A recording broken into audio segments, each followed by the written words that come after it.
د قرآن فریاد. قرآن به ژاړي دا اعلان به کوي،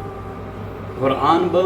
ژاړي دا اعلان به کوي، دا شکایت له هر انسان به کوي چې ما کې کله تلاوت نه کېدو، چې ما کې کله تلاوت نه کېدو، ما سره مینه محبت نه کېدو، او زه ومه پروت په المرو کې خدایه،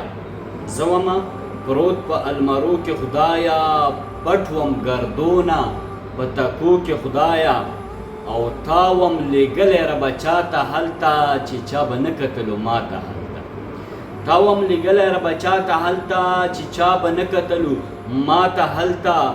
او زما پر ځای به یې موبایل کتلو، زما پر ځای به یې موبایل کتلو، کله به یې فلم کله کیل کتلو،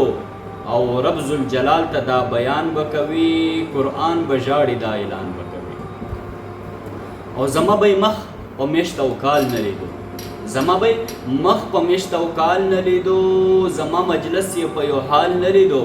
هغه چې ما باندې وپویه خلک، هغه د دین په لار ورښویه خلک، هغوی پسې به مسخرې کېدلې، ورپسې هر قسم نخرې کېدلې، هغوی پسې به مسخرې کېدلې، ورپسې هر قسم نخرې کېدلې، او دغه فریاد دغه پرسان به کوي، قرآن به ژاړي دا اعلان به کوي. او زمونږ ریاست ورسره ظلم کړلو، زمونږ ریاست ورسره ظلم کړلو، د دوی نظر کې خو دوی جرم کړلو، او ما ته انصاف راکړه انصاف خونده، ما ته انصاف راکړه انصاف خونده، هر یو بیمار لره او هر یو بیمار لره شفا ومه زه، درد او تکلیف لره دوا ومه زه، هر یو بیمار لره شفا ومه زه، درد او تکلیف لره دوا ومه زه، او په پټه نه دغه آیان به کوي، قرآن به ژاړي دا اعلان به کوي. او زه د غمو مصیبتونو حل وم، زه د غمو مصیبتونو حل وم، د پریشانو د بدوختونو حل وم، او ما کې د هرې بیمارۍ علاج و، ما کې د ژوند د پریشانۍ علاج و،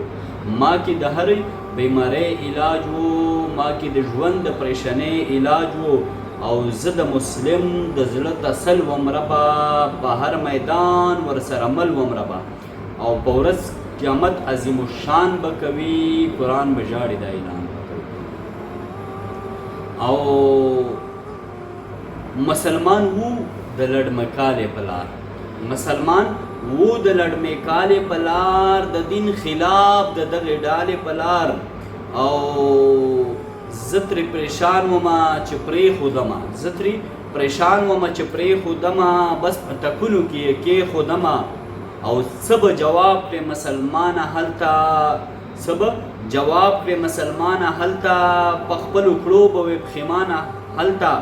او ستا فیصله د دوزخي کوي دا، ستا فیصله د دوزخي کوي دا، د رب دربار کې ګواهي کوي دا، او ستا په دوزخ کې لوی نقصان به کوي، ستا په دوزخ کې لوی نقصان به کوي، قرآن به ژاړي دا اعلان به کوي. او څوک د شفیع بیا جوړېدلی نشي، څوک د شفیع بیا جوړېدلی نشي، د قرآن مخ ته ودرېدلی نشي، او راشه قرآن دی زندگی جوړه کړه، راشه قرآن دی زندگی جوړه کړه، د واړه ژوند دی خوشحالي جوړه کړه، او په هر یو لفظ یې لس نیکۍ دي، هم ورانوونکي د بدۍ دي، په هر یو لفظ یې لس نیکۍ دي، هم ورانوونکي د بدۍ دي، معاویه وایي لوی خفګان به کوي، قرآن به ژاړي دا اعلان به کوي، دا شکایت له هر انسان به کوي.